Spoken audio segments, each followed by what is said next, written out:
and welcome to another episode of Facebook Live by Advanced Pain Care. Today we have our founder and president, Dr. Mark Malone, and Dr. Glenn Harper of Advanced Neurosurgery.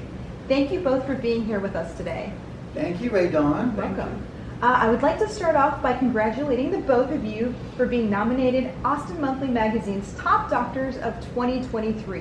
What an accomplishment. Oh, thank you so much. Appreciate it. Okay, and while we take a couple of minutes to allow everyone to jump on, let's start with some introductions. Dr. Malone, please introduce yourself to our audience. Hi, everybody. I'm Dr. Mark Malone. I am the founder and president of Advanced Pain Care. I'm really happy to be here. We've been doing this for about 20 years. We've grown dramatically, especially in the last few years. And I'm so lucky to have an esteemed neurosurgeon like Dr. Glenn Harper here on our staff. Okay, Dr. Harper, can you please introduce yourself? Sure, I'm Glenn Harper, and I am a general neurosurgeon. I worked for about 20 years doing general neurosurgery, doing brain and complex spine. And 3 years ago, I had the great privilege of joining the Advanced Pain Care staff and focused my entire practice around surgical ways of treating patients' pain.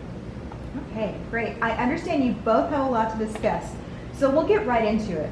To start things off, Dr. Malone, it's been a while since our last live. Do you mind explaining to our viewers how you started APC many years ago and what it's grown into today?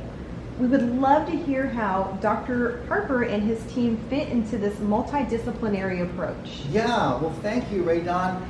So around 20 years ago, or a little more, I was a practicing anesthesiologist with a large group here in Austin. And one of the things that we did a lot of anesthesia for was spine surgery. There was a lot of spine surgery going on here in Austin, just like it is everywhere in the United States. And a lot of these surgeons were repeat patients. They'd come in for multiple spinal procedures. And one thing they all had in common was they were in very severe pain, debilitating pain, and talking with them a little bit and getting to know them a little bit, because I saw them on multiple occasions in some cases. Pain was a major issue for them, and they weren't getting much pain treatment. They were relying on their surgeon to refill their Percocet month after month, and this wasn't very adequate for them. And so I realized, talking to these patients and talking to the surgeons and talking to other doctors all over the city, that there's not much in the way of treatment for chronic pain in Austin or really anywhere. So I saw a tremendous need for people, especially with chronic back pain and chronic, what we call failed back surgery. And failed back surgery is simply when you do back surgery to try to improve a patient's pain and quality of life, and it is not successful. So in other words, the surgery is fine, all of the screws and rods are where they need to be, and the back is stable, probably more stable than before surgery, but the pain's not any better. So that's failed back surgery, and we see that a lot.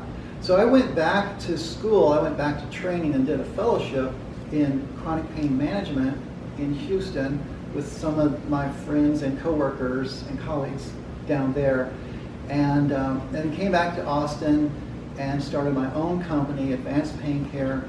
And from the beginning, I focused on failed back surgery and the treatment of chronic pain, mainly around spinal pain and failed back surgery. Okay, and got a question here. I thought pain doctors treat mostly all pain complaints. How do I know if a neurosurgeon is more appropriate? Well, that's for Dr. Harper. Yeah, that's a Dr. good question. Harper, I want to hear from you. Yeah, so I got to start by saying one of the advantages of advanced pain care is that we're all under one roof. And so the bottom line is, as the patient or even as the referring physician, you don't have to know which is more appropriate. And quite frankly, you can start out with either seeing the neurosurgeon, or you can start out by seeing a pain management physician, or quite frankly, a rheumatologist, a neurologist, orthopedic surgeon, and we're going to internally refer to the right provider once we determine what the problem is. So you don't necessarily need to know. Now, having said that, if you have significant weakness, particularly in a specific muscle group, that's probably a great time to start out with a neurosurgeon to make sure there's not a surgical aspect that needs to be treated before going straight to the pain. Okay, great. I have another question for you, Dr. Harper. What are the benefits of minimally invasive surgery techniques versus traditional open surgeries? Well, this is a great question, but it's a really tough question because minimally invasive spine, that terminology has been really diluted down over the years. It was really designed around doing fusions 25 years ago when the term came out, doing fusion through tubes. And it got so popular that every spine company wanted their name to have MIS attached to that, or minimally invasive spine, and so it's kind of lost its meaning. One of the things that we think about in advanced pain care are really two other topics that are very closely related. And one way to think about it is minimally disruptive. How can we do a surgery with sort of minimizing the disruption to the normal anatomy? And we find that by doing that, which is really the intention of MIS techniques, by doing minimally disruptive surgery, patients have much better rapid outcomes and are able to go home much quicker. The other thing that we really focus on is sort of a philosophy that we talk about minimum necessary. And it begs the question, necessary for what? And it's really for trying to get the patient as close to their goals as possible. So what that means is that in neurosurgery, we spend a lot of time getting to know our patient and getting to talk with them and find out their goals. And sometimes we can do a much smaller surgery than what somebody else may do to just achieve that one goal. Or oftentimes we can avoid surgery entirely. And oftentimes we can offer something like a spinal cord stimulator to treat the pain without having to go through a really big surgery. So there's a lot of things that minimally invasive means that really try and keep patients off the operating table or minimum time on the operating table and back to full function, or as close to full function as we can get them as fast as possible. Okay, great, thank you. Dr. Malone, what is your personal journey with the spinal cord stimulator? Oh, I knew you were going to ask that because a lot of people do. It is a story, and it's a personal story. About 10 or 12 years ago, I was working as a pain doctor, full-time, hard-working pain doctor, and one day lifted something heavy, felt a pop in my back, and just fell to the ground, and with extreme pain in my back, and things have never been the same since then. And this is a common story. I don't know if I ruptured a lumbar disc at that moment, or if I just felt a tendon popping, or what it was. But since then, I had extreme pain, and it was very difficult to come back to work. I did come back to work anyway. I worked part-time. Struggled. I was seeing other pain doctors, my own colleagues. I was seeing, we ran a gamut of spinal injections. We did epidural steroids. We did radiofrequency ablation of nerves. We did a couple of discograms, which is a procedure designed to determine which disc is hurting you, or if it is indeed a disc. And these were inconclusive, like they were a lot back in the day.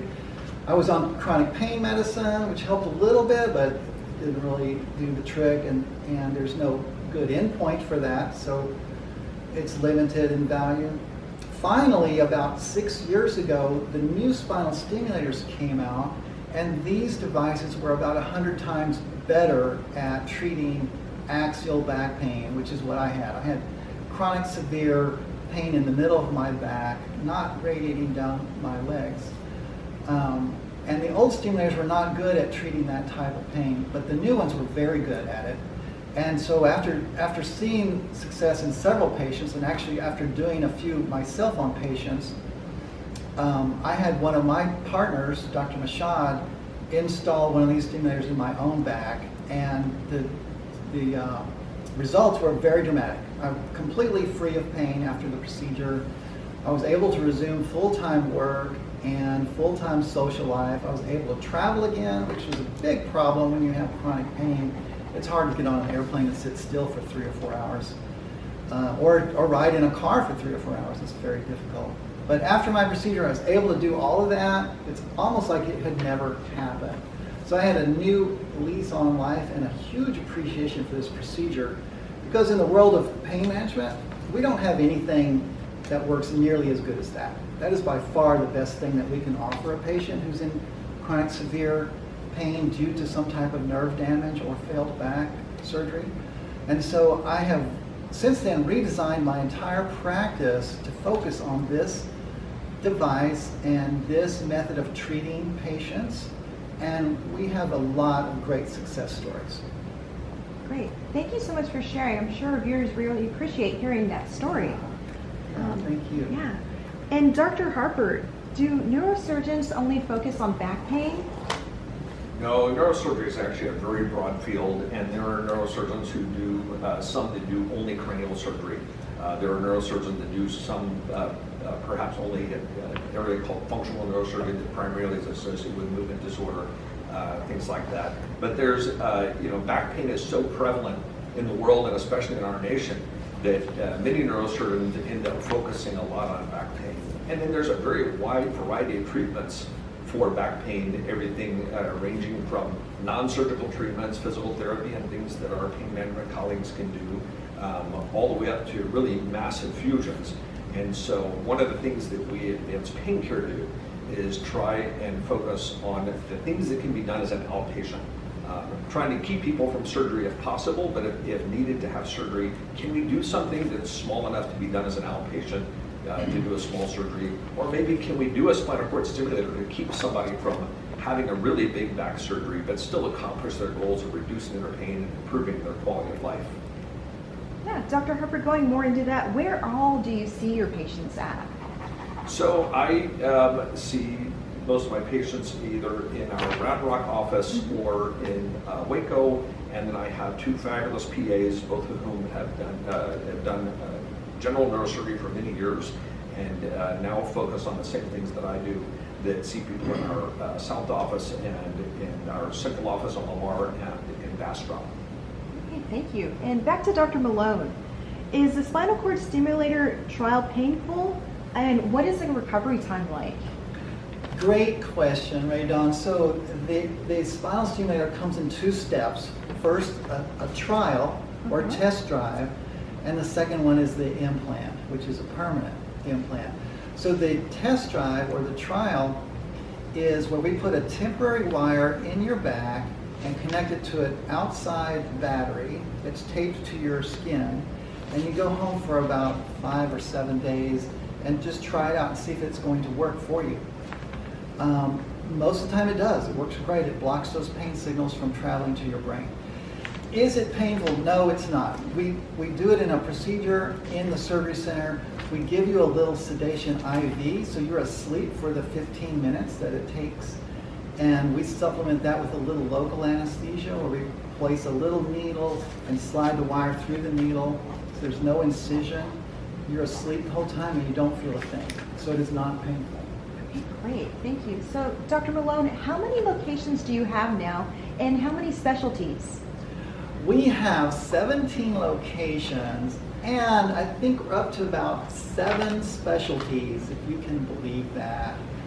And starting off with interventional pain management, we also have physical medicine and rehabilitation.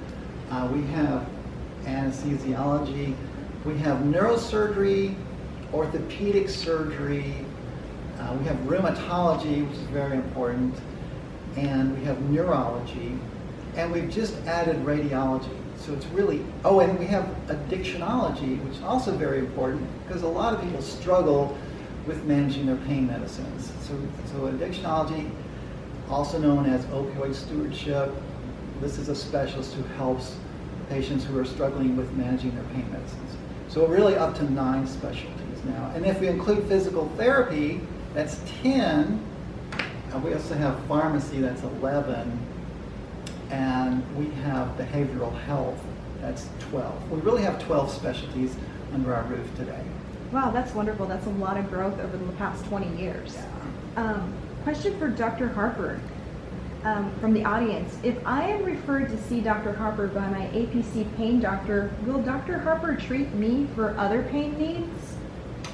We're really going to focus on the neurosurgical aspects of the pain. And so this is, again, one of the major benefits of all being under the same roof with our pain management colleagues, is that we work very closely with the pain management colleagues so that if there's a surgical aspect or if there's something that we need to do that involves something a little more invasive than what a pain doctor can do, that's really where we need to be involved. And so we'll work back and forth with them and often have conversations with them, sit down and go over films with them, something that's much easier to do because we're in the same place than it would be if we are separate. Okay, and would you be managing the meds? We do not do any of the medication management. Typically after a surgery, we will give a week's worth of medication, but fortunately, again, we have our pain management colleagues who have agreed to take care of all the medication portion. This is something they do all the time and are very good at doing that, so they take over that portion of the management. Okay, great.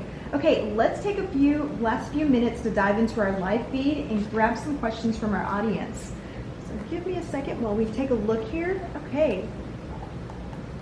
Question for either of you: how soon can I get in to see a pain doctor? Generally, our motto is same or next day service. So we try to stick to that as much as we can, and generally that's the case. Okay, great. Quick question: if I'm being referred over, do I have to get an MRI from my referring provider beforehand, or can you guys order that for me? We absolutely can order that for you. It's always great if you already have an MRI, but we don't require that. If you need one, we will order it when you get here. Okay, question. Thank you. What is the recovery time for a fusion? So that really depends on the type of fusion you're getting. That's a very broad answer. If we're talking about a cervical fusion, which is something that we do in our outpatient spine center, we think about 6 weeks to recover from that in terms of getting over the surgery. The bones knitting together like we want them to do in a fusion can take 6 months to a year to happen. When we start talking about bigger fusions, those we refer out to some of my colleagues who are very good at this, that are not directly affiliated with advanced pain care. And some of the really big fusions can take 6 months to a year to get over. Wow, okay, great. Question: where would my surgery procedure be done? So any surgical procedure that we decide is appropriate to be done in advanced pain care, we do at our surgery center here, either on the 4th floor of our surgery center here at Round Rock, or we also have a surgery center in South Austin. And I don't know if you want to talk about some of the other surgery centers that are developing. Well, there's one in Amarillo that's fully operational, and there's one in Killeen that will be online and operational within the next month or two. Okay, is there a wait list to see Dr. Harper? There is a very short wait to see one of my physician assistants who are fantastic and can guide that early process and get the things like the MRI that needs to be done or some other testing that needs to be done, and then very quickly to get in to see me. So typically you're going to be able to get in, same thing, within 24 to 48 hours you'd be able to get in to see neurosurgery. Okay, and Dr. Malone, I saw a pain doctor years ago and nothing helped. What next? We would love to see you and see what we can do. Like I said, we have 12 specialties, all focused on the treatment of chronic severe pain. I feel like we're the best in the nation. We do more spinal stimulators than anyone in the nation. This is the most effective treatment we have for chronic severe pain. And I think we need to take a shot at it if you've tried and had not good results before. Okay. Thank you. And another question from the audience: after getting a spinal cord stimulator, how long does it take to start feeling no pain?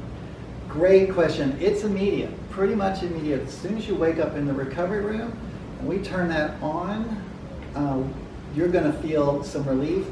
Before you leave, we will adjust it. We communicate with your device by Bluetooth connected to a laptop, where we can adjust it to make sure that it's covering all of the areas where you have pain and make sure that you have good pain coverage before you go home. Then in the next few days, we'll be in touch with you, and if for any reason you don't have excellent coverage and pain relief, we will see you again, or we can adjust it over the phone using the internet to adjust your device. Okay. Well, that's all the time we have for today. As always, thank you for your participation. We hope you learned a few things that may help you or anyone you know suffering from pain.